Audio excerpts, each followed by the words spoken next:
What is it that motivates a person to come join one of these groups? When anyone ever told me not to not use drugs, I always thought to myself that they didn't really understand me. I don't like groups. For starters, I hate groups. Self-consciousness. However, it was the actual horror of the drug use where it took me that was like the people who jumped out of the Twin Towers on 9/11. They jumped out because the place was on fire, and I only came in because I was on fire, and I got it that I was on fire and I couldn't stop it. So I just jumped. I would have done anything. For myself, it's a big misconception that, you know, that these are self-help groups. You know, like, you know, if I could help myself, like, you know, I wouldn't have come here. Fighting the addiction can be a daily battle. So how does a weekly catch-up, a weekly sharing session help in any way? It doesn't. I had to take a whole program with that to work steps to change my internal condition, because I'm different to other people as a real addict. When I'm sober and not using drugs, I'm different, and I think that's what I'd like to express here, is that I attempted suicide 9 months sober, not whilst using. I never felt the same inside as anybody else sober. So for me, I've had to work internal things to sort of give me that capacity to live in this world sober. Going to a support group is helpful, but you have to do it in conjunction with doing step work to change how you are internally, with creating a network of people to support you, having a sponsor or a mentor that you can reach out to when you need help, and also learning how to give to others. You know, it's one of the common characteristics with addiction is the propensity to take. And so one of the beautiful things about the culture of 12-step, at least, is that we get taught how to be of service and to volunteer and give to others, and it doesn't come naturally to a lot of addicts and alcoholics. They have to engage fully, even though they're a person who doesn't like groups, who doesn't like connecting. They become aware of themselves and what it is they do that is going to, you know, take them into self-destruction. How do you find mentoring other people? How has it helped your recovery? A magical thing happens that when I try to help another addict through the steps and in support, I get off me. I've always been centred on myself fearfully, and that takes me out of me. And there's a magical thing that happens when I'm doing that in service. The truth of my addiction comes to me. What would you try to do to avoid triggering any kind of relapse, or what would be your triggers? Insanity is repeating the same behaviour and expecting a different result. You know, I'd done so much damage to my, you know, mental damage or damage to my thinking that, you know, while I continued to operate with the same thinking, then there was a myriad of triggers. I mean, becoming conscious in the morning after a night's sleep was a trigger. So, you know, relapse prevention or looking at triggers never did anything for me. I was always going to use again. So until there's a complete shift in that thinking and attitude, your guess on the trigger is as good as mine. I've seen magistrates who, whilst sentencing people who have had problems with crystal meth addiction, and basically saying that, you know, it's their fault in any event because they have you know, they brought it on themselves by taking the drug, which is illegal in the first place.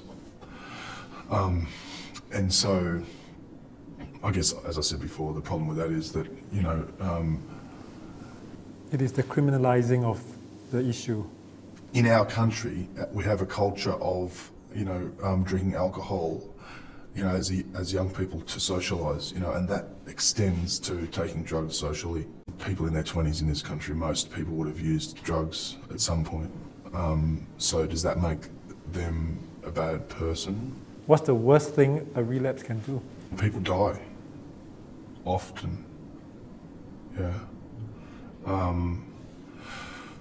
And it took away my ability to love my own children, you know, amongst other things.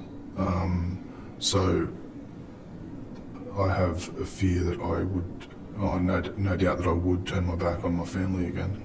I was thinking there's worse things than dying. Like what? prostitution for me, crime, waking up every morning and the shame and the guilt, because meth brings with it a compulsive factor where some people get sexually compulsive. I became a thief and I could not stop it. In the end, I was petrified of myself, and in my last run, I was on a death row and I didn't care anymore, because you cross lines. You can only really intervene when, you know, the person's in a critical state, or, you know, that they respond to help, you know, and sometimes that's too late. Well, there's breath, there's still hope. I do a lot of work in the, you know, the treatment facilities and the detoxes, and, you know, at times it can seem like putting a Band-Aid on a gaping axe wound in the neck, you know. The meetings are just a lifeline, you know, for really, therapy never really worked for me, although, you know, like I've had some good therapy, but, you know, a meeting is a place for someone to come along and hear, you know, some new information. You know, to hear someone that actually, you know, like has transcended that battle, you know, and then to ask them how they done it, you know, because obviously, you know, like 12-step fellowships have been around for a while now, and, you know, like they have, you know, they clearly have, you know, the scores on the board, you know, there's something that works there. The people that come along and stay here, they understand the disease concept. The best analogy that I can make is that it would be like a person with diabetes saying, well, I've managed to take insulin for the last 5.5 years, and I haven't, you know, I haven't had a seizure and I'm okay, so I can stop taking my insulin now. If you explain that to a doctor, they'd say, well, of course you can't.